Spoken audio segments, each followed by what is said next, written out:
ఇంకేమన్నా డౌటా? ఇప్పుడు నువ్వు నడుస్తున్న అడుగులు నీకు అర్థం కాకపోవచ్చు. నీకు అర్థం కాలేదని దేవుడు కూడా అర్థం కాలేదు అనుకోవాకు. ఆయనకి క్లిష్ట క్లియర్ అంట కదా, క్లిష్ట క్లియర్. అంత నీట్గా ఆయన కనపడుతుంది, ఆయనకి అర్థమవుతుంది. ఆయనకేం కన్ఫ్యూజ్ లేదు. ఫ్రీగా మొత్తాన్ని అబ్జర్వ్ చేస్తున్నాడు. అన్నిటినీ ఒక కొలికి రప్పిస్తాడు ఆయన. కొంతమందికి ఇది అర్థం కాదు. అయితే నేను మీకు చెప్పేది ఏంటంటే, ఎప్పుడైతే నువ్వు ఆయన రాజ్య పౌరుడు అయ్యావో, ఆయన రాజ్య వారసురాలి అయ్యావో, ఈ భూ సంబంధమైన ఆలోచన తీసేసేయి అంటున్నాను నేను. అంతే, ఒకటే మాట. నా పిల్లలు ఎట్లనో, నా పిల్లలు, అరే నీ పిల్లలు జల్లంగా ఉండే ఏడికి పోతారు నీ పిల్లలు, నువ్వు ఓరగా. అరే నిన్నే రెక్కల చాటును పెట్టుకున్నాడు, నీ పిల్లల్ని పెట్టుకోడు? నీ పిల్లలకి లైఫ్ ఇవ్వడం, వాళ్ళని నీకు ఇచ్చినోడు వాళ్ళ జీవితాలు వెలిగించడం, వాళ్ళ జీవితాలను బాగు చేయడు, వాళ్ళకి భవిష్యత్తు ఇవ్వడం. అది దేవుణ్ణి ఎరగని నాస్తికులకి అంతసేటు చేస్తున్నాడు, దేవుణ్ణి ఎరిగిన నీకు చేయకుండా ఉంటాడా? నీ పిచ్చితనం కాకపోతే, నీ అవిశ్వాసం, నీ అల్ప విశ్వాసం కాకపోతే అది దిగులు పడతావు, కుమిలి కుమిలి ఏడుస్తూ ఉంటావు, రాత్రులు గందరగోళం అయిపోతూ ఉంటావు. ఎక్కడ ఒంటరితనం వస్తే అక్కడ ఏడుస్తూనే ఉంటావు, నువ్వు ఏడుస్తూనే ఉంటావు. నువ్వు ఏం ఏడుపు? ఎందుకంత నిరాశ? ఎందుకంత నిస్పృహ?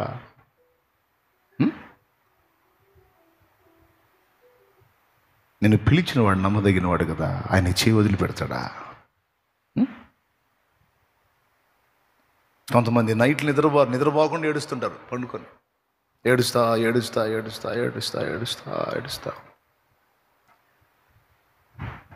పిచ్చోళ్ళ మంచోళ్ళ మీరు? కొంతమంది భయపడుతుంటారు, ఏమైద్దో చెమటలు పడుతుంటే ఆందోళన పడతారు. నిద్రలో కూడా కలవరపై లెగుస్తూ ఉంటారు.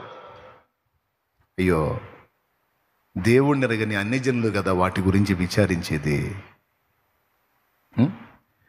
ఆయన ఏం చెప్పాడు? నువ్వు నా విశ్రాంతిలో బ్రతుకు అన్నాడు. నువ్వు నా విశ్రాంతిలో ఉండాలి అన్నాడు. నువ్వేమో అశాంతిలో బతుకుతున్నావు. కోపం కదా మరి ఆయనకి.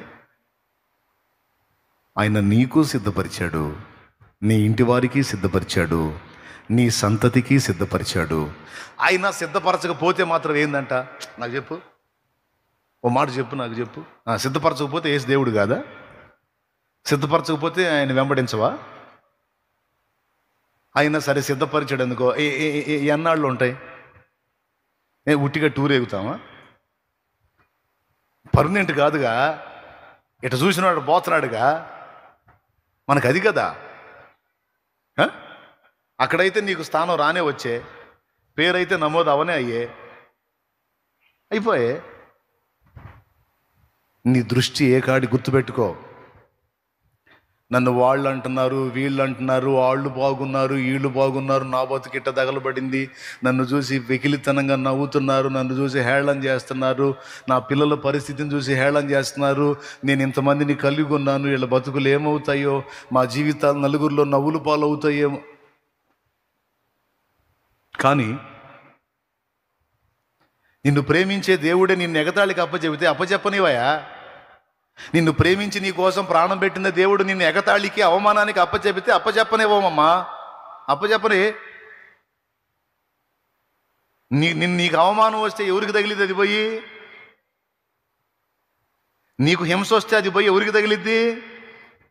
నిన్ను దూషిస్తే ఆ దూషణ పోయి ఎవరికి తగిలిద్ది? నా కళ్ళ ముందు ఒకడు నా కుమారుని తిట్టాడు, నా కళ్ళ ముందు ఒకడు నా కుమారుని తిట్టాడు అనుకో, నాకు ఎట్ట ఉంటుంది? నాకేం ఉండదా? చేంగుట్టినట్టు కూడా ఉండదా? ముందు వాడికంటే ముందు నాకు వచ్చి దావేశం. నిన్ను ముట్టినవాడు నా కంటి పాపను ముడతన్నాడని ఎప్పుడో చెప్పాడు. ఏడిపించనివయా? ఏడిపించని. ఇప్పుడు నీ బిడ్డని నీ కళ్ళ ముందు తిడితే నీకు నొప్పి పుట్టిదా పుట్టదా? ఆడు అసలు మాటలు తిట్లు తిని ఆడు మౌనంగా పోయినా సరే నీకు మండి నువ్వు పోయి తగాద పెట్టుకుంటావు. ఏదిరా అట్టు పడితే అట్టు మాట్లాడు, ఎవడు అనుకుంటున్నాడు నా కొడుకు, లేకపోతే అమ్మాయి నా కూతురు, ఏదిరారా నువ్వురా అని కొట్లాటకు దిగుతావు. సరిగా ఓపికలే నువ్వే కొట్లాటకు పోతే మీకు ఆయన విశ్వానికి రాజు అయిన వాడు ఎట్టపోతాడు ఊహించొక్కసారి. నేను చెప్పే కహానీలా, మాయ మాటలా, ఒట్టి మాటలా, లేఖనమా? లేఖనం. సౌలా సౌలా నన్ను ఎందుకు హింసిస్తున్నావు అన్నాడు. నువ్వెవరు అయ్యా, నిన్ను చూడటం ఇప్పుడే అన్నాడు సౌలు. నా పిల్లల్ని హింసిస్తే నన్ను హింసించినట్టు, నా పిల్లలకి ఏముండదు, నాకు కలిగిద్ది బాధ.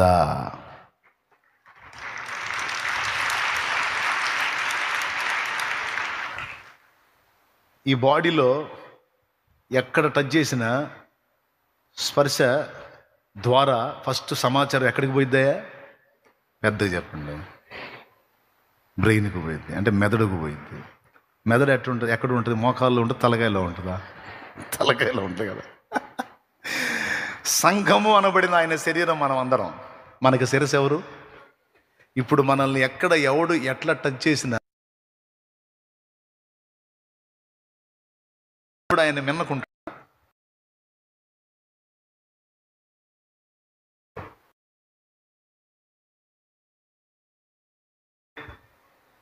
నిన్ను తిట్టాడు అనుకోకడు, ఏడికి పోయిద్ది?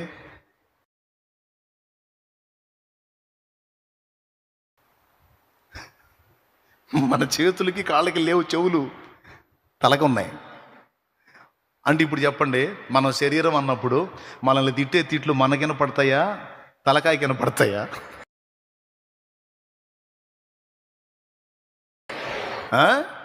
అది మోక్ష నగరు మా పుట్టిల్లు, ముఖ్య దూతల్ మా స్నేహితులు.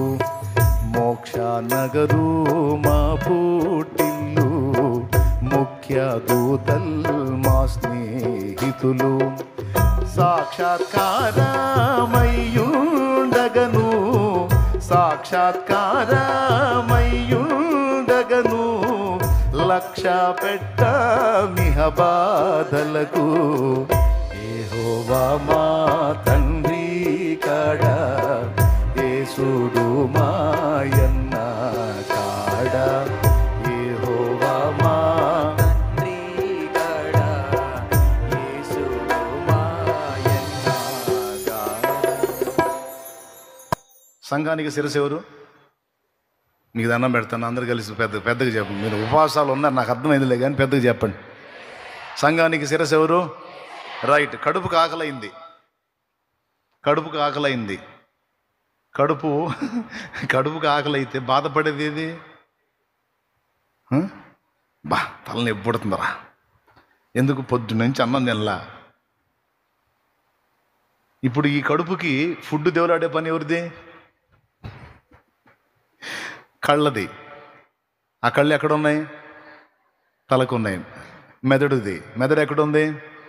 రైట్. ఇప్పుడు మన కడుపు చూసేది ఎవరు? కడుపు దాన్ని అదే చూసుకుంటుందా? చూడండి, లింక్ ఎట్లుందో చూడండి. కడుపు ఖాళీ అయితే మళ్ళీ నింపటానికి తలకాయ ఆలోచించేది. నీ కడుపుకు కావలసినవన్నీ సిద్ధపరుస్తాడంటే అది ఎవరు? తల ఎవరు? పెద్దగా చెప్పు. ఆ జానుడు పొట్టిచ్చినోడు దానికి మేత పెట్టాలని తెలీదు. ఏమయ్యా వారి నాయన, ఏం ఆలోచన, ఉద్యోగం వచ్చిద్దో రాదో. నీకు రాకపోతే ప్రపంచానికి రాదు. దేవునికి స్తోత్రం. ఏమైద్దో ఏమో గందరగోళం. ఒక పక్క నేను చెప్పేటప్పుడు వింటాను నీకు మాత్రం ఈకిలిచ్చుకుంటా. మళ్ళీ కాసేపు ఈ కోట అయిపోగానే ఎట్లండి ఇంత చంచలం అయితే? కాస్త ఆలోచించండి. నిన్ను పిలిచినోడు ఎంత నమ్మదగినోడు? ఎంతైనా నమ్మదగిన వాడు. అప్పచెప్పని, పట్టించుకోకపోతే వదిలేని. నొప్పి ఎవరికి? మనకేం ఉండదు. మనల్ని ఎవడన్నా తిడితే ముందు ఆయన పరువు పోయిద్ది. నేను అట్లనే తగాదు పెట్టుకునేవాడిని దేవుడితో. పలానోడికి డబ్బులు కట్టాలా, డబ్బులు లేవు, వాడొస్తాడు, వాడు నన్ను తిడితే నీకే తగులుతే నీ ఇష్టం. ఇప్పుడు నేను నీ కొడుకుని అయిపోయాను, ఇప్పుడు ఏదన్నా సరే నా కొదువు అయితే నన్ను ఇవ్వడం ఏదన్నా అంటే నాకేం నొప్పి లేదు, తల నువ్వు కదా, బాధ నీకే. అట్ట వదిలేసి ఊరుకునేవాడిని. ఇప్పటికి కూడా అట్టు ఉండబట్టే మెంటల్ హాస్పిటల్కి చేరలా. ఇప్పుడు కూడా అట్టు ఉండబట్టే, లేకపోతే ఆ ఫ్యాన్లు చూసి అశ్వములేంటి పైన తిరుగుతున్నాయి అనేవాడిని. నా రథములేమి పైన సంచరించుచున్నవి, ఎక్కడ నా సైన్యం అనుకుంటూ ఉండేవాడిని మెంటల్ హాస్పిటల్లో.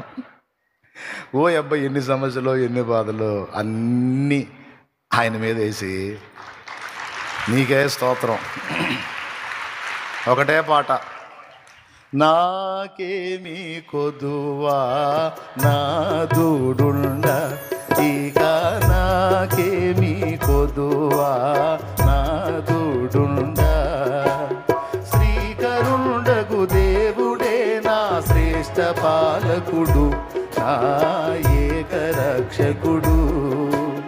శ్రీకరుండగు దేవుడే నా శ్రేష్ఠ పాలకుడు, నా ఏకరక్షకుడు, కనుక నాకేమీ కొదువా నాదుడుండ, ఇక నాకేమీ కొదువా నాదుడుండ. పాట బాగానే పాడుతున్నారు గట్టిగా, పాట బాగానే పాడుతున్నారు గట్టిగా, నాకేమీ కొదు అని. అది నిజంగా గుండెల్లో అలానే ఉంటే బాగుండు, గుండె జబ్బులు రావు. దేవునికి స్తోత్రం. ఏమండి, షుగర్లు పెరగవు, బీపీలు పెరగవు, అన్ని లైన్లో ఉంటాయి. ఏం తమ్ముడు, నిజంగా హృదయంలో పెట్టుకున్న మాట, నాకేమి కొదువా నాదుడు ఉన్నాడు. ఆయన పేరు ఏం పేరు? మోషే అడిగాడు, ఏం పేరు అయ్యా నీ పేరు? వాళ్ళు అడిగితే ఏం చెప్పమంటే ఉన్నోడని చెప్పు అన్నాడు. అసలు ఎంత మేధావో, ఒక్కటే మాట, ఉన్నోడని చెప్పు. ఏమున్నాడు? కష్టాల్లో ఉన్నాడు, కన్నీళ్ళల్లో ఉన్నాడు, ఆనందంలో ఉన్నాడు, నువ్వు అసలు లేనప్పుడు ఉన్నాడు.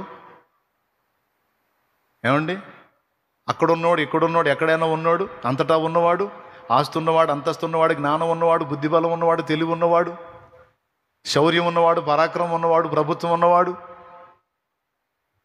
నీకేం కావాలి? ఏదన్నా చెప్పు, ఉన్నవాడు. అదే నా పేరు పో అన్నాడు.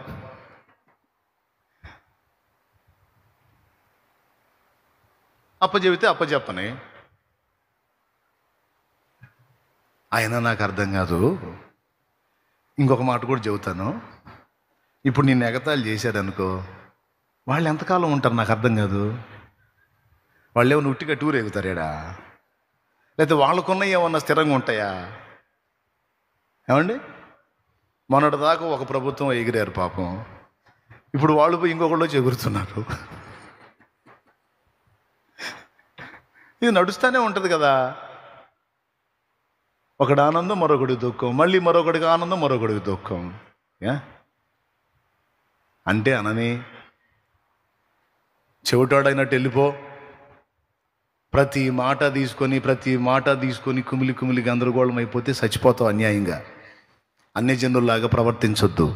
నువ్వు పరలోక రాజ్య సంబంధివి. నీ దృష్టి అంతా పైకి ఉండాలి.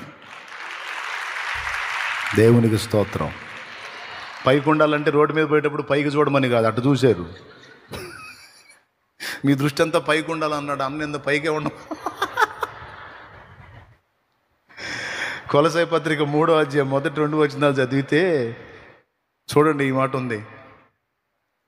కొలసై పత్రిక 3వ అధ్యాయం మొదటి వచనం నుంచి, మీరు క్రీస్తుతో కూడా లేపబడిన వారైతే పైనున్న వాటినే వెతకుడి. ఏం వెతకమన్నాడు? పైనున్న వాటినే వెతకుడి. అక్కడ క్రీస్తు దేవుని కుడిపార్శ్వమున కూర్చుండి ఉన్నాడు. ఆయన ఉన్నాడు. ఇంకా నాకైతే నాకు తెలిసి నా అనుభవంలో నేను చెప్తున్నా, చాలా రకాల మలుపులు తిరిగినా, కొన్నిసార్లు చేదైన మలుపుల్లో గుండా వెళ్ళినా చెయ్యి మాత్రం వదిలిపెట్టలా. ఆయనే మోసాడు, ఒక దరికి తెచ్చాడు. ఇప్పుడున్న పోరాటంలో కూడా ఒక దరికి తెస్తాడు. నేను పోరాటంలోనే ఉన్నా, మీరు పోరాటంలోనే ఉన్నారు. ఈ భూమి మీద ఉన్నంత వరకు మనది పోరాటమే. కానీ మీ గుండె ధైర్యం కోసం చెప్తున్నా, ఎన్ని పోరాటాలు మన ముందున్నా మన చెయ్యి పట్టుకున్నవాడు మాత్రం సామాన్యుడు కాదు.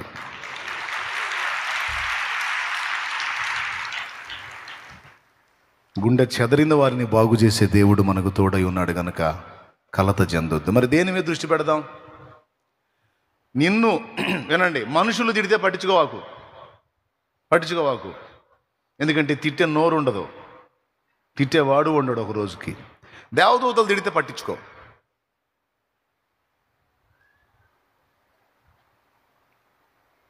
అర్థం కాలేదా? మనుషులు నిన్ను తిడితే పట్టించుకోవాకు, దానికోసం కుమిలి ఏడవాకు, ఫీల్ అవ్వవాకు, అవమానం తలంచవాకు. తిట్టనే, మనుషులు తిడితే తిట్టనే, పట్టించుకోవాకు. కానీ దేవుడు తిడితే పట్టించుకో, దేవదూతలు తిడితే పట్టించుకో, భక్తులు తిడితే పట్టించుకో. ఎందుకు? అది శాశ్వతమైంది. కానీ వాళ్ళు నిన్ను తిట్టరు. మనుషులు తిడితే పట్టించుకోవాకు, ఎందుకంటే ఒక రోజుకి భూమి మీద నువ్వు ఉండవు, నిన్ను తిట్టేవాడు ఉండడు. ఇదంతా తాత్కాలికం, ఇది టెంపరీ లైఫ్. అన్యుల్లాగా మనం దీని మీద అతుక్కోవటానికి లేము. మన సమయం ఆసన్నమైనప్పుడు మనం పిలువబడతాం. ఈలోపు మనకు కావాల్సినవన్నీ ఆయన చూసుకుంటాడు. అన్యజనుల్లాగా విచారించవద్దు, కుమిలిపోవద్దు, కృంగిపోవద్దు, ఏమైద్దో అనుకోవద్దు. విశ్వసించు దేవుణ్ణి. ఒక్కటే మాట, ఎవడు గదిలిచ్చినా ఒకటే డైలాగ్, నాకేం కావాలో నా తండ్రి సిద్ధపరిచాడు. సేవకుడైనా నాకేం కావాలో నా తండ్రి సిద్ధపరిచే ఉంచాడు. నాకేం కంగారు లేదు, దిగులు లేదు అని. పిల్లల ఫ్యూచర్, నా పిల్లలకి ఏం కావాలో కూడా సిద్ధపరిచే ఉంచుతాడు. నాకేం కంగారు లేదు. నా మైండ్ అంతా ఆయన రాజ్యము, ఆయన నీతి నాలో విస్తరించాలి. ఆయన నీతి, ఆయన రాజ్యం నాలో విస్తరించాలి, నా ద్వారా సమాజంలో విస్తరించాలి. నేను ఆయన ఏదన్నా అన్నాడేమో ఒకటే పట్టించుకుంటా, ఆయన నొచ్చుకుంటున్నాడేమో, ఆయన బాధపడుతున్నాడేమో, ఆయన ఎక్కడన్నా అభ్యంతరం ఫీల్ అవుతున్నాడేమో అన్నదే పట్టించుకుంటా. ఇక ఎవడెన్ని తిట్టినా నేను పట్టించుకోను. అచ్చంగా నా మీద లైవ్లు పెట్టి తిట్టారు. తిట్టి సాలిపోయిన వాళ్ళు మూసారు. మళ్ళీ ఎక్కడెక్కడ అబద్ధాలన్నీ పెట్టి తిట్టారు. ఏం పట్టించుకోవాలా? ఆ స్టార్టింగ్లో కొన్ని ఒకటి రెండు నా చెవుకు వచ్చినాయి. తర్వాత ఇక మొత్తం వదిలేశా. ఎందుకంటే చెవులు నాకు కాదుగా, నా చెవులు ఏడున్నాయి? ఎవరికున్నాయి నా చెవులు? మొత్తం వినేవాడు వింటున్నాడుగా, రాసుకునేవాడు రాసుకుంటున్నాడుగా, తోలు తీసేనాడు తీస్తాడుగా. నాకెందుకు? అందుకే నేనేది వినదలుచుకోవాలా, వదిలేశా. తిట్టుకొని, దూషించుకొని, అవమానపరుచుకొని నేను అయ్యేం పట్టించుకోను. నాలో ఆయన నీతి రాజ్యం ఎంత విస్తరించిందో చూసుకుంటానో, నా ద్వారా సమాజంలోనికి ఆయన రాజ్యం విస్తరించడం ఒక్కటే దృష్టిలో పెట్టుకుంటా. ఒక్కటే నేను ఆలోచించేది. వినండి, మీరు కూడా అదే నేర్చుకోండి. నా చర్యల వల్ల ఆయన ఎక్కడన్నా నొచ్చుకుంటున్నాడా అన్నది ఒక్కటి చూసుకుంటా నేను. నా ప్రవర్తన వల్ల, నా క్రియల వల్ల ఆయన ఎక్కడన్నా అభ్యంతర పడుతున్నాడేమో అన్నది ఒక్కటే చూసుకుంటా. ఆయన ఒక్కడు నా విషయంలో పర్ఫెక్ట్గా ఉన్నాడు అనుకో, నేను ఆయన ముందు యథార్థంగా ఉన్నాను అనుకో, క్రమంగా ఇక ఎన్ని వచ్చినా ఐ డోంట్ కేర్. సేవకులు, మన ప్రవర్తన ఆయన ముందు ఒక్కటి జాగ్రత్త చూసుకోండి. ఆయన్ని నొప్పించకుండా చూసుకోండి, ఆయన్ని అభ్యంతరపరచకుండా చూసుకోండి, ఆయన్ని గాయపరచకుండా చూసుకోండి. విశ్వాసులు మీరు కూడా. ఎందుకంటే మన రాజు ఆయన మన యందు సంతోషించున్నట్టు చూసుకోండి. ఆయన మన యందు సంతోషిస్తే మామూలుగా ఉండదు. కానీ మనం ఏం చేస్తాం తెలుసా? మనుషుల్ని సంతోషపెట్టి దేవుణ్ణి బాధ పెడతాం. అది మన బుద్ధిహీనత. మనుషుల సంతోషాన్ని వెతికి దేవుని అభ్యంతర పెడతాం. అది మన బుద్ధిహీనత. నేను చెబుతున్నా, దేవుని సంతోషాన్ని వెతకండి. ఇక ఎన్నొచ్చినా లెక్క చేయొద్దు. ఎందుకంటే మన యందు ఆయన ఆనందిస్తే జయం మనదే. మన యందు దేవుడు ఆనందిస్తే, మనల్ని బట్టి దేవుడు సంతృప్తి చెందితే, సంతోషపడితే, ఆయన సంతోషపడే విధంగా మనం అడుగులు వేస్తే, ఆ తర్వాత చూసుకో. నాకున్నదే ఒక ముద్ద. ఆ ఒక ముద్దలో ఆకలి కొని వచ్చిన వాడికి అందులో సగం పెట్టడానికి ఇష్టపడ్డా.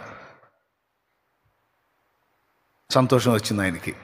ఒరే నీకున్నదే ఒక ముద్ద అయితే అందులో మళ్ళీ ఇంకొకటికి పెడుతున్నావు, ఏం మనసురా నీది, నచ్చావురా నాకు అన్నాడు. బస్తా వచ్చి ఆడ. ఒక ముద్ద ఒక పక్కనోడికి పెడితే ఒక బస్తా ఇచ్చి కూర్చున్నాడు అక్కడ. నా జేబులో ఉంది 50 రూపాయలు. మీరు నమ్మండి, లేకపోతే ఏదన్నా వాగు చూసుకొని దూకండి, నాకు అనవసరం. మాత్రం ఖచ్చితంగా చెబుతున్నాను, 50 నా జేబులో ఉంది. కొంతమంది ఎటకారం చేస్తానా అని, అందుకని చెబుతున్నాను. అట్లాంటి వాళ్ళని దూకండి ఎన్న వాగులు అని చెబుతున్నాను. నమ్మనోడు మరి ఏం చేయాలా? ఉంది 50. ఆ రోజే ఓ పాస్టర్ గారు వచ్చారు నా దగ్గరికి. 50 రూపాయలు ఉంటే 2 రోజులు నడిచిద్ది, 3 రోజులు నడిచిద్ది అన్నట్టుంది పరిస్థితి. పచ్చడో ఏదో వేసుకొని ప్రార్థన చేస్తానయ్యా అని పాస్టర్ గారు వచ్చాడు. ఏం చేయాలా? ఉన్నది 50. సరే ప్రార్థన చేయించుకుని ఆ 50 ఆయన చేతిలో పెట్టా. జేబు ఖాళీ. దేవునికి స్తోత్రం. నాకున్నదే మొత్తం ఆయన చేతిలో పెట్టాను. ఇప్పుడు నా పరిస్థితి ఏంది? ఇప్పుడు ఆమె కూరకని అడిగింది, రైస్ ఏదో ఒకటి ఉంటుంది, నూకలో ఏదో ఉంటుంది, కూరకేందని అడిగింది, ఏం చేయాలా? పర్లేదులే, ఆయనకి సంతోషం కలిగే పని చేశా, ఇక ఆయన చూసుకుంటాడు ఏదైనా. మీరు నమ్మండి నమ్మకండి, అదే రోజు 1200 వచ్చింది నా చేతికి. 50 రూపాయలు ఎక్కడ, 1200 ఎక్కడ? ఎన్ని రెట్లు ఎక్కువ చెప్పు? అందుకే కొంతమంది అంటారు. అందుకే చెబుతున్నాను, ముందే చెప్పాను అనమాట. నమ్మకపోతే నేను ఈ మాట ఇలాగా అంటే ఆయన సంతోషపడతాడు, నేను ఇలా ప్రవర్తిస్తే ఆయన సంతోషపడతాడు, ఈ దిక్కులేని వారిని ఆదరిస్తే ఆయన సంతోషపడతాడు, ఈ నలుగురికి పట్టడు అన్నం పెడితే ఆయన సంతోషపడతాడు, నేను ఇలా చేస్తే సంతోషపడతాడు, నేను పోనీలే అనుకుంటే సంతోషపడతాడు. నా తండ్రి ఎలా సంతోషపడతాడు, ఏ విధంగా సంతోషపడతాడు? నేను సహిస్తే సంతోషపడతాడు, క్షమిస్తే సంతోషపడతాడు, భరిస్తే సంతోషపడతాడు.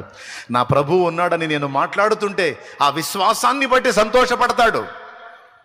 నా దేవుడే చూసుకుంటాడు అని నేనంటే సంతోషపడతాడు. నా ప్రభు సంతోషపడతాడు. నా ప్రభు సంతోషపడితే చాలు అనుకుని ప్రతి అడుగు వేశా. దేవుడి కృపలో ఈ రోజుకి ఆయన హస్తం తోడుగా ఉండి నడిపిస్తూ ఉంది.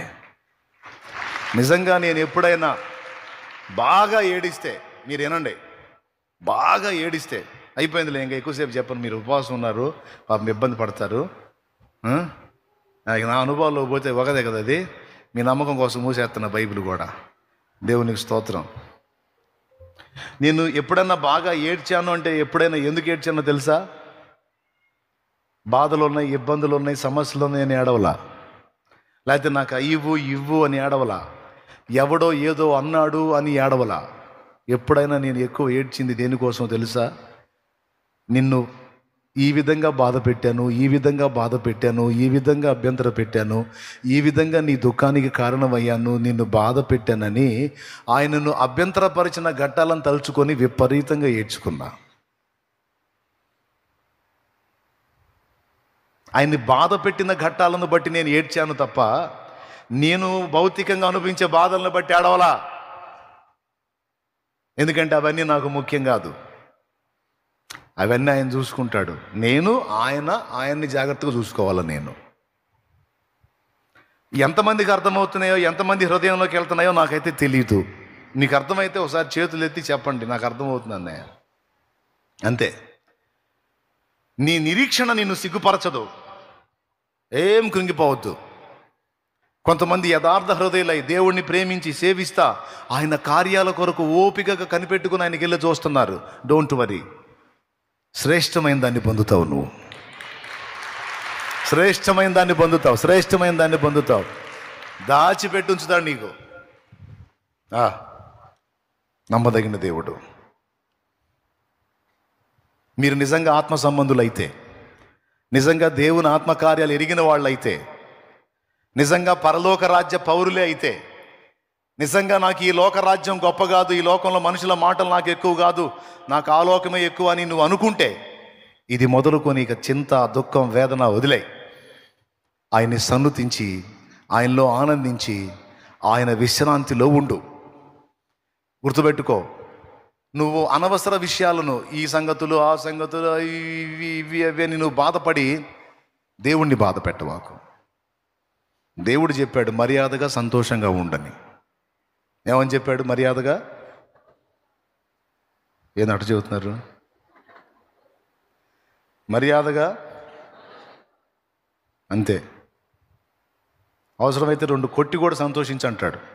కొడితే ఆడు సంతోషిస్తాం ప్రభు అంటే అంతే, నువ్వు సంతోషించాలి అంతే, లేకపోతే కొడతా.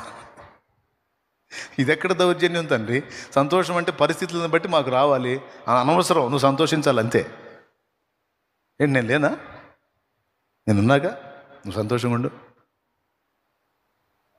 అంటే అన్ని అప్పులైపోయినాయి. అరే అప్పులైతే సంతోషంగా ఉండు, నోరు మూసుకొని.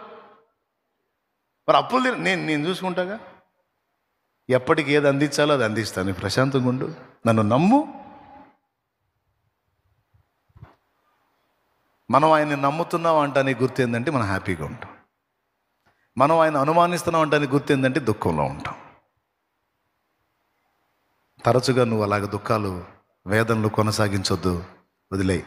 ఈ ఉపవాసాల్లో, ఈ 4వ కూటమిలో, ఈ 2వ దినమందు దేవుడు మనకు అందిస్తున్న మాట, మీరు నా రాజ్య సంబంధులు, మీ జీవితాలన్నీ నా చేతుల్లో ఉన్నాయి, కలత చెందొద్దు, శ్రేష్టమైన వాటిని మీకు అందించడానికి నేను ఎప్పుడు సిద్ధంగా ఉన్నాను అంటాడు దేవుడు. అంటున్నాడు ఆయన.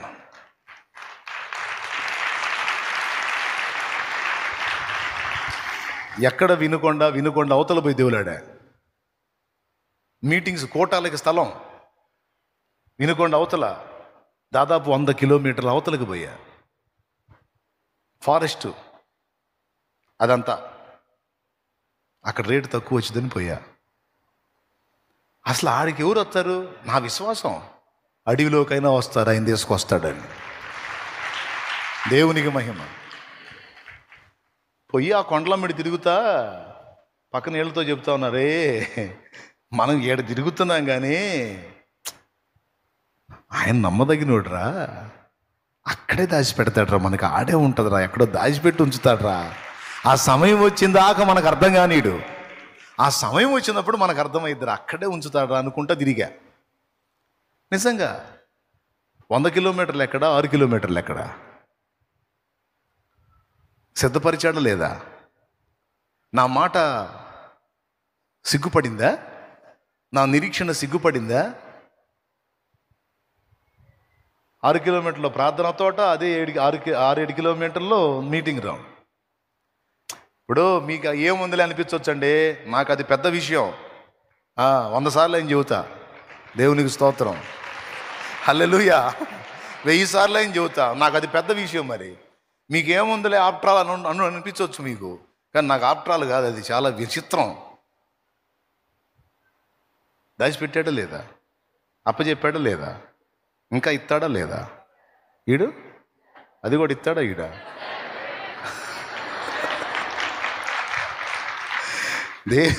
దేవునికి మహిమ. అది అంతే, అట్లా ఉంటాయి. చూడు ఎంత దూరం. ఇందాక ఓపెన్ అయింది ఒక షెడ్డు, సేవకుల తరబీదు కోసం సిద్ధపరిచిన షెడ్. అది ప్రార్థన తోటలో. రేపు కూటమయ్యాక చూసిపోండి. దేవునికి మహిమ. నీకు కూడా దాచిపెట్టి ఉంచుతాడు తమ్ముడా.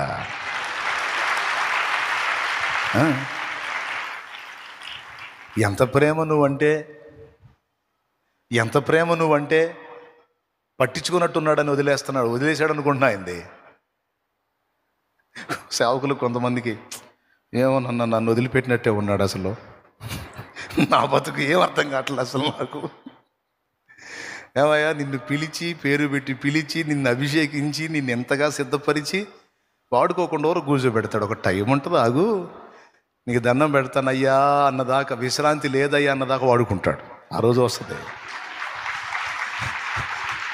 ఈరోజు నాకు అదే పరిస్థితి అయింది. ఇటు జనాన్ని చూసి ఇటు పరిగెత్తుతున్నా.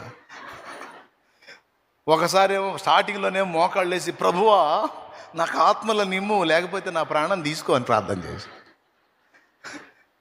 మీరు నమ్మండి నమ్మపండి, నిజంగా ఇంతే ప్రార్థన చేశాను. మోకాళ్ళు వేసి నాకు ఆత్మల నిమ్ము, లేకపోతే నా ప్రాణం తీసుకో అని ప్రార్థన చేశా. సరే నీ పిచ్చి కుదిరిస్తా నాగురా అని ఇప్పుడు వదిలాడు. ఇప్పుడు వదిలితే ఏడికన్నా మనం దొంగోడు పోయి వచ్చినట్టు పోయి వస్తున్నాను. ఏం చేద్దాం? ఏమండి మొన్న మీటింగ్ కట్టెలు నరుగుతూ ఉంటే వెనక నుంచి ఫోటో తీసాడు ఒకడు. ఎక్కడ తీస్తున్నా కూడా అర్థం కావట్లేడు ఫోటో. బ్యాక్ సైడ్ అండి వాళ్ళు పిచ్చెట్టుంది. ఇప్పుడు ఏ కాడికి తప్పించుకొని పారిపోయే పరిస్థితి వచ్చింది.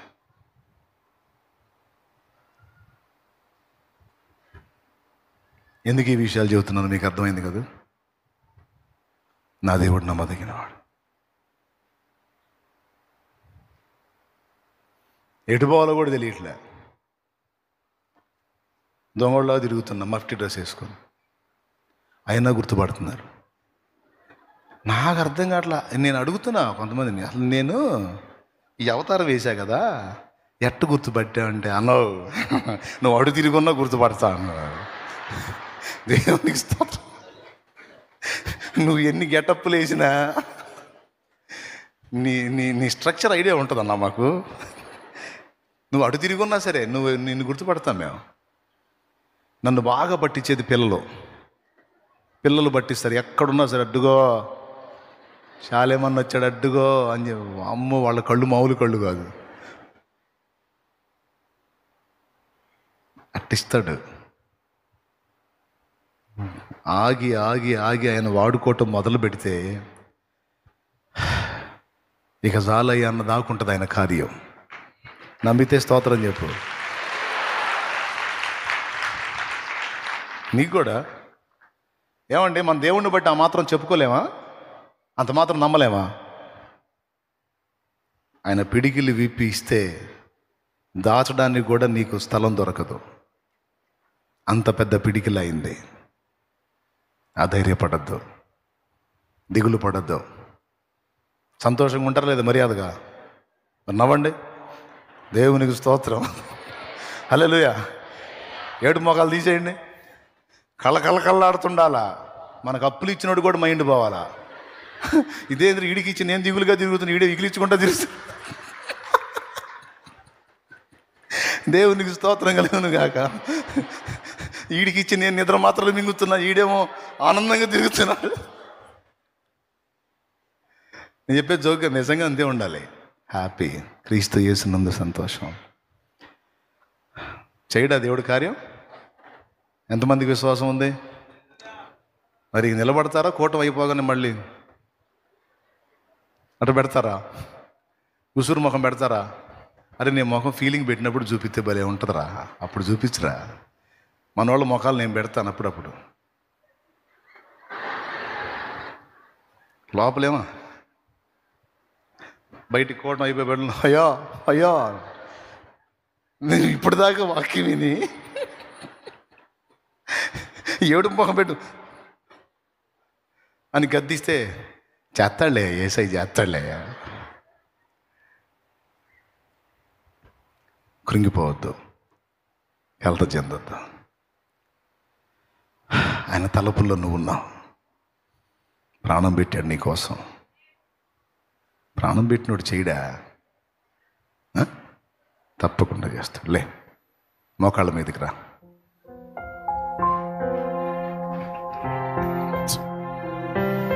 మోకాళ్ళ మీదకి రా. పరలోక రాజ్యం నీది. ఇశ్రాయేలుకి భూలోక రాజ్యం వాగ్దానం చేసిన దేవుడు మనకి పరలోక రాజ్యాన్ని వాగ్దానం చేశాడు. పరలోక రాజ్యం ఒక్కటే ఇస్తానల్లా, పరలోక రాజ్యంతో పాటు భూమి మీద మన మనుగడకు కావాల్సినవన్నిటినీ కూడా దేవుడు ఇస్తానని వాగ్దానం చేశాడు. ఏం తిందుమో, ఏం తాగుదామో, ఏంది నా గతిని ఆలోచించొద్దు. నీకు కావలసినవన్నీ నేను సిద్ధపరిచాను. ఒకటొకటిగా తగిన కాలం మంది అన్నీ నీ చేతికి వస్తాయి. నువ్వు నన్ను మహింపరుస్తావు. ఈరోజు కన్నీళ్లతో ఉన్నావు, ఆనాడు ఆనంద బాష్పాలతో నన్ను మహింపరుస్తావని నా ప్రభు మాట్లాడుతున్నాడు. ఇది నేను అనుభవించి చెప్తున్న విషయం. ఇది నేను అనుభవపూర్వకంగా ఎరిగిన సత్యం. ప్రార్థన చేద్దాం. నా తండ్రి, ఈరోజు నా గుండెల్లో ఉన్న భయాన్ని తొలగించి గొప్ప ధైర్యాన్ని, గొప్ప ఆదరణని, గొప్ప విశ్వాసాన్ని అలాగే నా దృష్టి పరలోక రాజ్యం వైపు మళ్ళించి నీవు తలవై ఉండి నా సమస్త సంగతులు వింటున్నావని, సమస్త సంగతులు నువ్వే ఆలోచిస్తున్నావని, నాకు కావలసిన సమస్త సంగతులు సిద్ధపరుస్తున్నావని స్పష్టంగా నాతో మాట్లాడి నన్ను ధైర్యపరిచి నా గుండెను ఆదరించా. నిజమే, నేను దుఃఖపడ్డది నిజం, భయపడ్డది నిజం, కలత చెందింది నిజం, మనుషుల మాటలను తలుచుకొని కుమిలి ఏడ్చింది నిజం. ఈరోజు నేను ఆదరణ పొందాను. నేను తప్పకుండా నీ రాజ్యం వైపే దృష్టి పెడతా. యేసయ్య, నీ వైపే దృష్టి పెడతా. పరిశుద్ధాత్ముడా, నువ్వు మమ్మల్ని యేసు పోలికలోనికి మార్చడానికి వచ్చావు. తెలుసుకున్నాను.